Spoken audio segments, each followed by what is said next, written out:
Hey Ray, Journey here. Wanted to respond to your comments on the moral decay in America.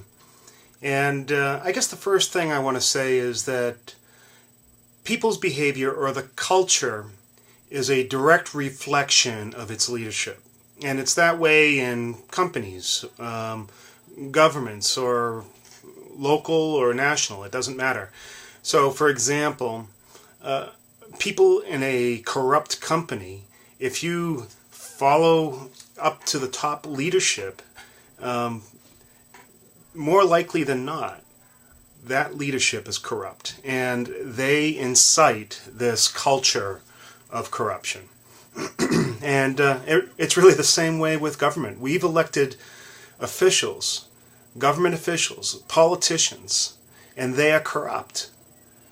And I mean, you look back at when Bill Clinton kind of joked around with what sex is, and this caused an influx of teenage pregnancy problems, for instance, and just his words with what the meaning of is that we can somehow parse all this and use some sleight of hand and get away with stuff.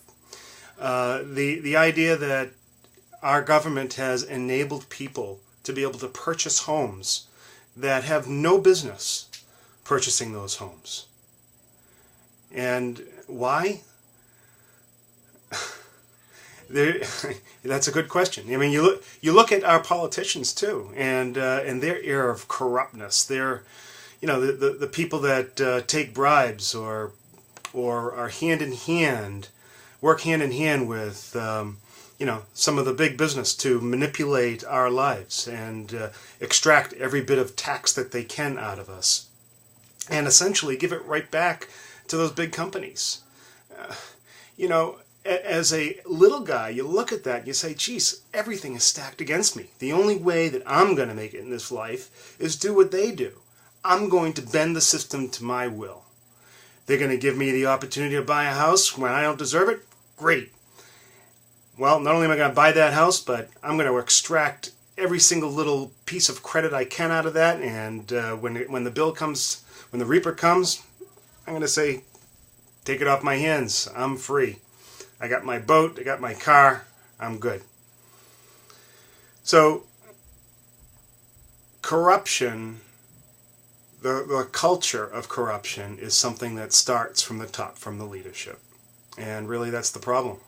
And until we, as Americans, have the will and the guts to vote these people out and not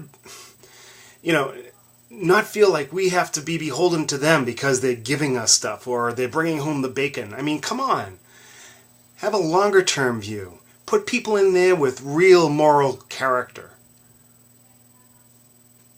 So, it's not just, that the recovery is a sham. Our culture is becoming a sham, and it's because of the leadership that we have in Washington. And, well, and it's interesting because I guess you could say that the leadership that we have in Washington really is a reflection of us. But it's gotten beyond that. I mean, that's how it started out. I mean, we are responsible for who's in elected office. And then we become drunk on the goodies that they try to push back to us to keep us dependent upon them. So we have allowed ourselves to be, compromised. And we're willing to take and accept a lower moral character so that we can get stuff for free, so that we can take the easier path, the path of least resistance. So I guess in a way it's our fault. But now it's a beast that's taken on its own life. And now the government, who is supposed to work for us, is trying to turn the tables and make us so dependent upon them that we will in fact be working for them.